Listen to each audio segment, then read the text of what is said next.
আসসালামু আলাইকুম। আপনারা এখন যে উদ্ভিদটি দেখতে পাচ্ছেন এটি হচ্ছে বনমরিচ। এই বনমরিচ এক ধরনের বনজ ফল যা ভেষজ হিসেবে বহুল ব্যবহৃত হয়। এর বৈজ্ঞানিক নাম আম্মানিয়া ব্যাক্সিপেরা। এই বনমরিচ একটি খাড়া শাখা সমৃদ্ধ হালকা পাতলা গুল্ম। এটি বছর শেষে সাধারণত মারা যায় এবং এই গাছটি সাধারণত খোলা স্যাঁতসেঁতে জায়গায় পাওয়া যায়।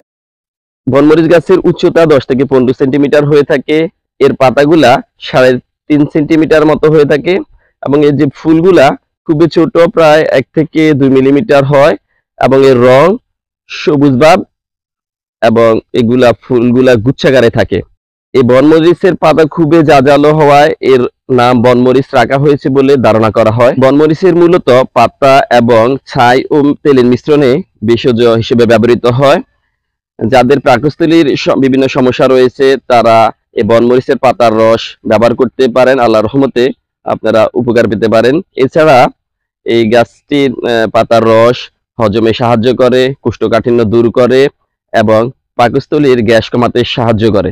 যাদের বাতজনিত ব্যথা এবং শরীরে ফোলা বা প্রদাহ রয়েছে তারা এই গাছের পাতার প্রলেপ বা ছাই ও তেলের মিশ্রণটা ব্যবহার করতে পারেন। এই গাছের পাতার প্রলেপ ব্যথার জায়গায় ফোস্কা তৈরি করে ব্যথা উপশমে সাহায্য করে। বনমরিচ গাছটি মূত্রবর্ধক হিসেবে ব্যবহৃত হয়, তাই এই পাতার রস মূত্রাশয়ের পাথর এবং প্রস্রাবের জ্বালাপোড়া উপশমে ব্যবহৃত হয়।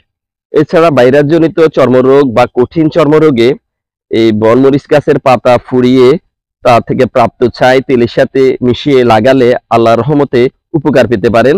এছাড়া লোকজ চিকিৎসায় এই গাছটির পাতার নির্যাস বা সম্পূর্ণ গাছের নির্যাস ঠান্ডা, টাইফয়েড জ্বর এবং পিত্তজনিত জ্বর রোগে ব্যবহৃত হয়। এছাড়া অনেক অঞ্চলে এই গাছটি কৃমিনাশক হিসেবে ব্যবহার করা হয়।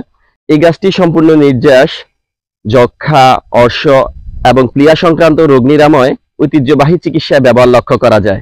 বনমরিচের পাতার রস বেশ ঝাঁঝালো এবং উদ্দীপক, তাই সরাসরি ত্বকে প্রয়োগে এটি জ্বালাপোড়া বা ফুসকা সৃষ্টি করতে পারে। যে কোনো শারীরিক সমস্যা ব্যবহারের আগে অবশ্যই একজন নিবন্ধিত চিকিৎসক বা পরামর্শকের পরামর্শ নেওয়া উচিত। ধন্যবাদ।